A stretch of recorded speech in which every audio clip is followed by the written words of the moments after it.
బాబోయ్! ఏంటది అంత ఎర్రగా ఉంది? కారంగా ఉంటదా? అస్సలు లేదండి. టేస్ట్ అయితే అదిరిపోయింది. కొత్తగా ఉంది. కడాయి పెట్టి కొన్ని వాటర్ పోసి ఇడ్లీ స్టాండ్ పెట్టేసి ఆయిల్‌ని స్ప్రింకిల్ చేసేయండి.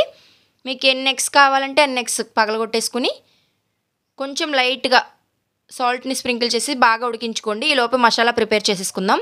1 టేబుల్ స్పూన్ కారం, హాఫ్ టేబుల్ స్పూన్ ధనియాల పొడి, హాఫ్ టేబుల్ స్పూన్ జీలకర్ర పొడి, half table spoon garam masala, కొంచెం మిరియాల పొడి, టేస్ట్‌కి తగ్గట్టు సాల్ట్, కొత్తిమీర, కొన్ని వాటర్ పోసి బాగా మిక్స్ చేసుకొని పక్కన పెట్టేసుకోండి. బాగా ఉడికించిన గుడ్లని పక్కన బౌల్‌లో పెట్టేసుకొని ఒక తవా పెట్టి కొంచెం ఆయిల్ పోసి కలిపెట్టుకున్న మసాలాలోకి ఒక్కొక్క గుడ్డుని వేసేసుకుంటూ అటు ఇటు బాగా వేయించేసుకుని సర్వ్ చేసేసుకోవడమే.